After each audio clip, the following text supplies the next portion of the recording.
আসসালামু আলাইকুম হুজুর। ওয়ালাইকুম সালাম। ফারুক, কেমন আছো? আলহামদুলিল্লাহ ভালো। আপনার তো ব্যাগ কই যাইতেছেন? একটা চাকরি পাইছি, সেখানেই যাইতাছি।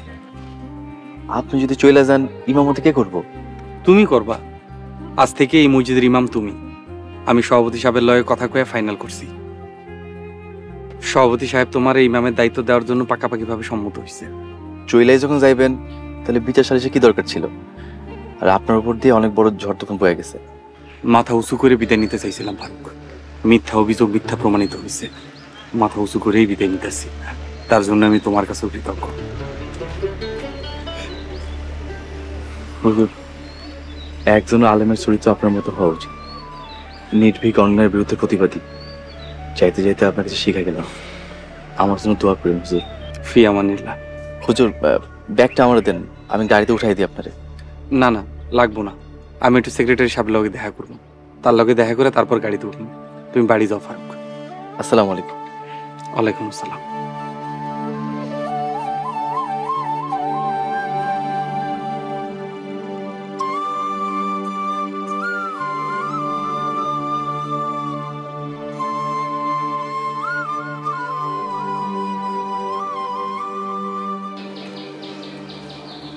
তোমার বিজয় সত্যর বিজয়, আমাদের সবার বিজয়। খুশি হয়েছি বাবা, কিন্তু একটা বিষয়ে ব্যতিক্রম। তুমি ইমামতির চাকরিটা ছেড়ে দিলে।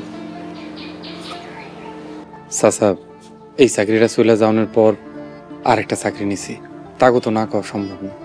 এটা তো খুবই ভালো কথা বাবা। চাকরি বাকরিতে উন্নতি আছে, ইমামতি কইরা সংসার চালাইতে পারবা না। ঠিক আছে, ইমামতি একটা মহান পেশা। দিন প্রচারে ইমামদের ভূমিকা সমাজের সবচেয়ে বেশি। চাচা, ইমামতি না করেও কিন্তু দিনের সেবা করা যায়। আসসালামু আলাইকুম। ওয়ালাইকুম আসসালাম। চা নাস্তা করো বাবা, দোয়া করি তোমার উন্নতি হোক।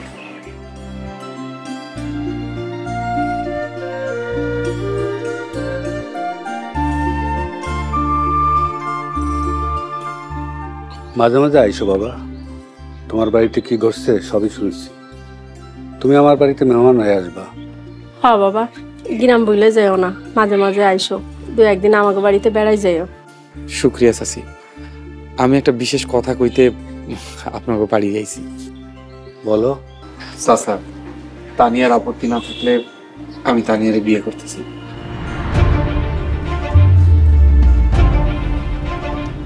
আশা করি তানিয়া অমত করবে। কি তানিয়া, কিছু কইবা না? তানিয়ার মা, তানিয়ারে নিয়ে ঘরে যাও। আমি মোস্তফার সাথে একটু একান্তে কথা বলবো। তানিয়া, ঘরে চল। আয়।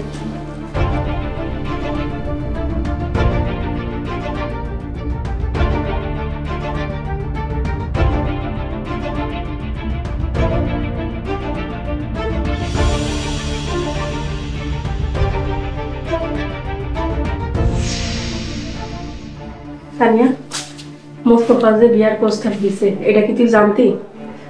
না তোমা। তোর সাথে কি মোস্তফার কোনো সম্পর্ক আছে? না, আমার লগে কোনো সম্পর্ক নাই। বলা নাই ক নাই, হুট কইরা বাড়িতে বিয়ার প্রস্তাব দিল। তানিয়া, তোর বাপে যদি মোস্তফার লগে তোর বিয়া দেয়, তুই কি এই বিয়াতে মত আছে? আমার কোনো মতামত নাই, তোমরা যেটা ভালো মনে করো ওইটাই কইরো। আমি মোস্তফার কথা কইতাছি। মোস্তফা সামান্য একজন ইমাম, কয় টাকা এবার বেতন পায়। তোর বাপে যদি মোস্তফার লগে বিয়া ঠিক করে, তোর কি এই বিয়াতে মত আছে?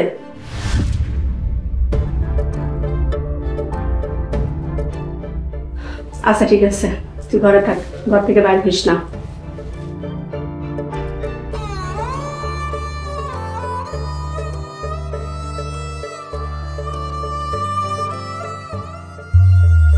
আপনি রাজি থাকলে 2-3 মাস পর আইসা তানিয়ারে বিয়া করে লয়ে যান।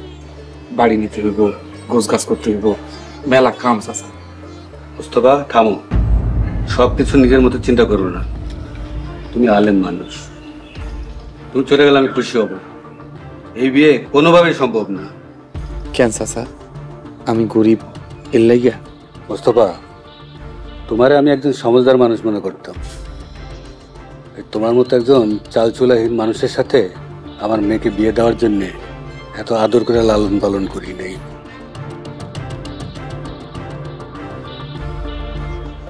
মোস্তফা, সমাজে আমাকে একটা অবস্থান আছে। তোমার সাথে মেয়ে বিয়ে দিয়ে আমরা সমাজে ছোট হইতে পারবো না। তোমার উচিত তোমার সমকক্ষ কাউরে বিয়ে করা। চাচি, আমি তো কোনো অনৈতিক প্রস্তাব দিইনি। তানিয়ারে বিয়ে করার যথেষ্ট যোগ্যতা আমার আছে। ইনশাল্লাহ বিয়ের পর তানিয়ারে সুখী করার যথেষ্ট চেষ্টা করব। এই ফাজিল বেয়াকুব, তুমি বাংলা বোঝো না? আমার বাড়ি থেকে চলে যাও। থাক চাচা, আমি যাইতাছি। আপনারা কন মোস্তফার মতো ছেলে লাখে একটা। মোস্তফা একজন খাস ইমানদার ব্যক্তি। এই সমাজে মোস্তফার মতো ছেলেই হয় না। আবার আপনারাই কইলেন মোস্তফা বেকুব, ফাজিল। আপনার মেয়ে যোগ্য না।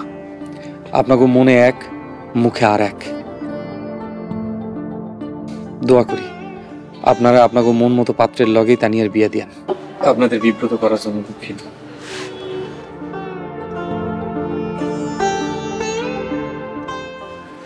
আসি, আসসালামু আলাইকুম।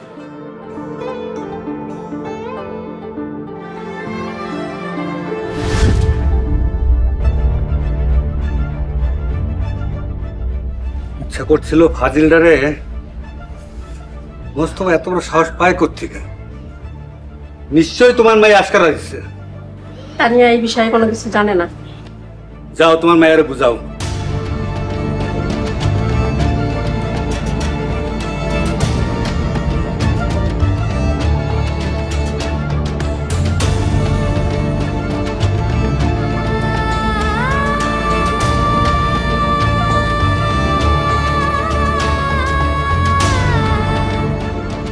তানিয়া, তোর বাপে কি কইছে শুনছস? মোস্তফার নাম মন থেকে মুইসা ফেলা। চাল চুলা নাই, ঘর নাই, পরিচয় নাই, সে আইছে তোর বিয়ার প্রস্তাব দিতে। বেলিহাজ একটা। তোমরা কাজটা ঠিক করলা না, খুবই খারাপ করছো। কিচ্ছু খারাপ কই নাই। মোস্তফারে লোভে পাইছে, সিরা খাতায় শুয়া স্বপ্ন দেখতেছে শ্বশুরের টাকায় লাখপতি হইব। আব্বার মুখ থেকে শোনা কথা, গ্রামে সব থেকে ভালো ছেলে মোস্তফা, গ্রামে সব থেকে সৎ চরিত্রবান ছেলে মোস্তফা। মোট কথা 10 গ্রামের ভিতরে সব থেকে ভালো, ভদ্র, ইমানদার মোস্তফা। আরো কত কি, কত প্রশংসা। তাইলে এসব কথা কি মিথ্যা ছিল? দেখ মা, ভালো ছেলে আর ভালো পাত্র দুইটা এক জিনিস না। মোস্তফা ভালো ছেলে যতই হোক, ওর সাথে তোর বিয়ে দিলে আমরা সমাজে মুখ দেখাইতে পারবো না। একজন ভালো ছেলের লোকে বিয়ে দিলে তোমাকে ইজ্জত চলে যাইব? তাহলে ভালো ছেলের দাম তোমরা কি দিলা? একজন আলেম, যে আল্লাহর কাছে সম্মানিত ব্যক্তি, তার কাছে তোমরা মাইয়া বিয়ে দিলে তোমাকে ইজ্জত চলে যাইব? আমার খুব জানতে ইচ্ছা করে তোমাকে ইজ্জত কি দিয়ে তৈরি।